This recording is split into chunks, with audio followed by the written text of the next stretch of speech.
औषधियों में अमृत, सुखों में भोजन, इंद्रियों में नेत्र और अंगों में। आचार्य चाणक्य ने अपने नीति श्लोकों में कई बार संकेतों में बात की है।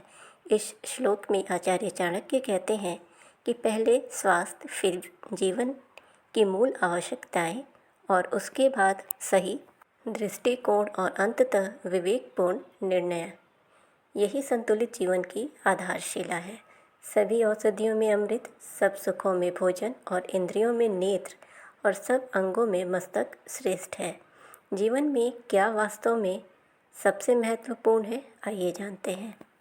आचार्य चाणक्य का यह श्लोक केवल 4 वस्तुओं की श्रेष्ठता का उल्लेख नहीं करता, बल्कि मानव जीवन की प्राथमिकताओं का एक गहरा दार्शनिक मानचित्र प्रस्तुत करता है।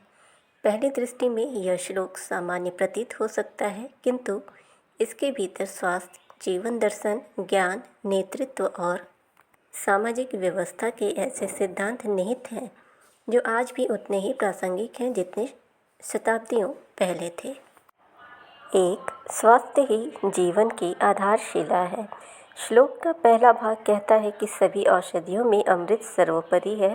भारतीय परंपरा में अमृत केवल देवताओं के अमरत्व का प्रतीक नहीं है, बल्कि जीवन संरक्षण, रोग निवारण और पुनर्जीवन की सर्वोच्च शक्ति का भी प्रतीक है। कुछ आयुर्वेदिक परंपराओं में अमृता शब्द का प्रयोग गुडुचि, गिलोय के लिए भी मिलता है, जो जीवनदायिनी औषधि मानी गई है। इसलिए यहाँ अमृत का अर्थ प्रतीकात्मक भी है और औषधीय भी। आज के संदर्भ में यह संदेश और अधिक महत्वपूर्ण हो जाता है। आधुनिक समाज में आर्थिक सफलता, तकनीकी प्रगति और उपयोग की संस्कृति ने स्वास्थ्य को अक्सर पीछे धकेल दिया है। कोविड-19 महामारी ने पूरी दुनिया को यह सिखाया कि अंततः सबसे बड़ी संपत्ति स्वस्थ जीवन ही है। चाणक्य का यह कथन हमें याद दिलाता है कि चिकित्सा का सर्वोच्च उद्देश्य केवल रोग का उपचार नहीं, बल्कि जीवन की रक्षा है। आचार्य चाणक्य जीवन की 4 मूलभूत प्राथमिकताओं का क्रम निर्धारित करते हैं: स्वास्थ्य, पोषण, सही दृष्टि और विवेकपूर्ण नेतृत्व। यह क्रम आज भी आश्चर्यजनक रूप से प्रासंगिक है।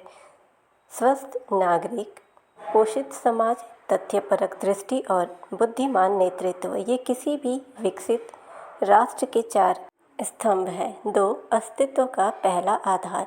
चाणक्य कहते हैं कि सभी सुखों में भोजन सर्वोपरि है। इसका अर्थ केवल स्वादिष्ट भोजन नहीं है। अन्न यहाँ जीवन निर्वाह, पोषण और अस्तित्व का प्रतीक है। भारतीय दर्शन में भी कहा गया है कि भूखा व्यक्ति धर्म, ज्ञान और संस्कृति की चर्चा नहीं कर सकता। जिस समाज में भूखा विद्यमान हो, वहाँ नैतिकता और विकास दोनों संकट में पड़ जाते हैं। आज जब विश्व खाद्य सुरक्षा, कुपोषण और कृषि संकट जैसी चुनौतियों से जूझ रहा है, तब यह पंक्ति नई प्रासंगिकता प्राप्त करती है। किसी भी राष्ट्र का स्थिरता केवल उसके सकल घरेलू उत्पाद से नहीं, बल्कि इस बात से भी मापी जाती है कि क्या उसके नागरिक सम्मानपूर्वक भोजन प्राप्त कर पा रहे हैं। इस दृष्टि से यह श्लोक हमें याद दिलाता है कि आर्थिक नीतियों का अंतिम उद्देश्य मानव जीवन की मूल आवश्यकताओं की पूर्ति होना चाहिए। 3. नेत्र केवल देखने का नहीं, सही दृष्टि का प्रतीक। चाणक्य ने सभी इंद्रियों में नेत्र को सर्वोच्च स्थान दिया है। इसका एक प्रत्यक्ष अर्थ है कि दृष्टि के बिना मनुष्य का संसार सीमित हो जाता है, किंतु इसका गहरा दार्शनिक अर्थ इससे कहीं आगे जाता है।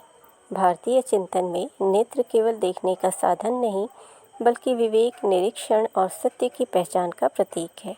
जो व्यक्ति सही और गलत में अंतर नहीं कर सकता, उसके पास आंखें होते हुए भी वास्तविक दृष्टि नहीं होती।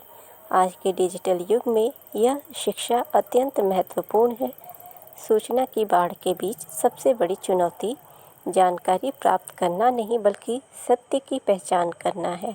सोशल मीडिया, कृत्रिम बुद्धिमत्ता और दुष्प्रचार के दौर में नेत्र का अर्थ आलोचनात्मक सोच, तथ्य जांच और बौद्धिक विवेक बन जाता है। इसी कारण आधुनिक लोकतंत्रों में स्वतंत्र पत्रकारिता, वैज्ञानिक दृष्टिकोण और तथ्य आधारित विमर्श का महत्व बढ़ गया है। चाणक्य का नयन वस्तुतः विवेकपूर्ण दृष्टि का प्रतीक है। मस्तक नेतृत्व, विचार और निर्णय का केंद्र। अब जानते हैं कि इस चौथे श्लोक में आचार्य चाणक्य क्या कहते हैं। श्लोक का अंतिम भाग कहता है कि शरीर के सभी अंगों में मस्तक प्रधान है। यह केवल शारीरिक संरचना का वर्णन नहीं है। मस्तक विचार, स्मृति, निर्णय, संतुलन और नेतृत्व का प्रतीक है। शरीर के अन्य अंग चाहे जितने शक्तिशाली हों, यदि दिशा देने वाला मस्तिष्क ना हो तो उसका समन्वित उपयोग संभव नहीं है। यही सिद्धांत समाज, संगठन और राष्ट्र पर भी लागू होता है।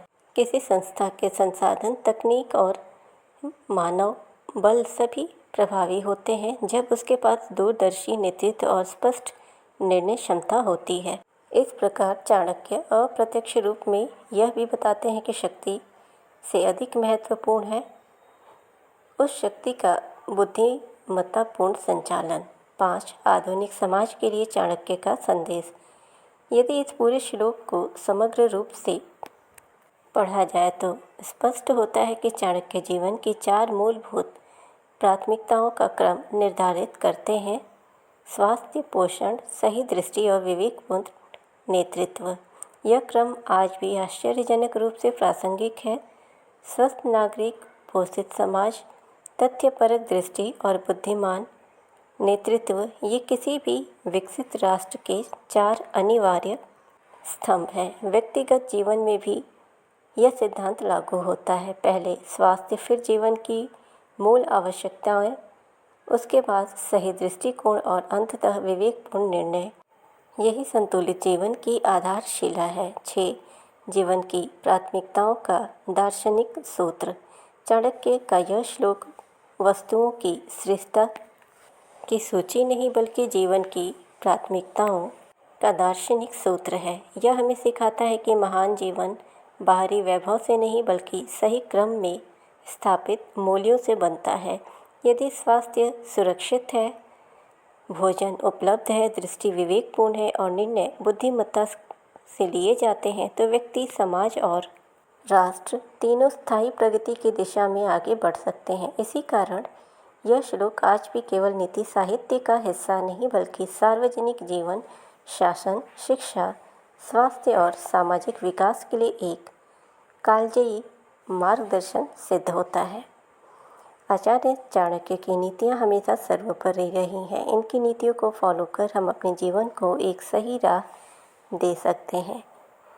आचार्य चाणक्य की नीतियों को जानने के लिए, मोटिवेशनल वीडियोस के लिए आप हमारे चैनल को सब्सक्राइब करें, नोटिफिकेशन बेल दबाएं ताकि हमारी हर वीडियोस आप तक पहुंचती रहे। वीडियो को ज़्यादा से ज़्यादा लाइक और शेयर करें।